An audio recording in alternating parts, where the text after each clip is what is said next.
एक छोटा लड़का था जिसकी भगवान में अटूट श्रद्धा थी। उसका नाम आर्यन था। वह एक साधारण गांव में रहता था जहां हर रात आसमान तारों से चमकता था। आर्यन अपनी दिनचर्या से अलग था। जबकि बाकी बच्चे खेलने और मौज मस्ती में व्यस्त रहते थे, आर्यन हर शाम मंदिर में जाकर भगवान के आगे घंटों तक प्रार्थना करता था। उसे लगता था कि भगवान उसकी हर दुआ सुन रहे हैं और हर समस्या का समाधान उनके पास है। आर्यन का विश्वास इतना गहरा था कि जब उसकी माँ ने उसे बताया कि उनके पास खाने के लिए कुछ नहीं है, तब भी उसने मुस्कुराते हुए जवाब दिया, भगवान सब इंतजाम करेंगे, हमें चिंता करने की कोई जरूरत नहीं। उसकी माँ उसकी बात पर केवल सिर हिलाकर रह जाती थी, लेकिन आर्यन का विश्वास हिलता नहीं था। हर रात सोते समय वह भगवान को धन्यवाद देता और उनसे कहता, हे भगवान, आपने हमेशा मेरी मदद की है।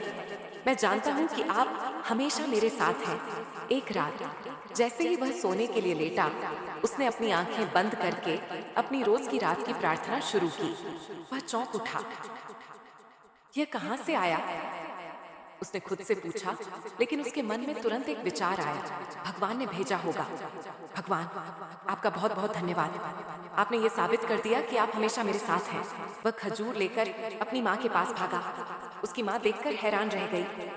ये फल कहाँ से आए? उसने पूछा। आर्यन ने मुस्कुराते हुए कहा, भगवान ने दिए माँ। मैंने उनसे मदद मांगी थी और उन्होंने मेरी सुन ली। उस रात आर्यन और उसकी माँ ने खजूर खाए और पहली बार उसकी माँ ने महसूस किया कि शायद उसके बेटे की आस्था में वास्तव में एक शक्ति है।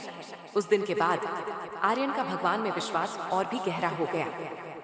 वह अक्सर सोने से पहले कहता, हे भगवान, आपकी कृपा हर कठिनाई को दूर कर सकती है। मैं आपके लिए हमेशा समर्पित रहूंगा।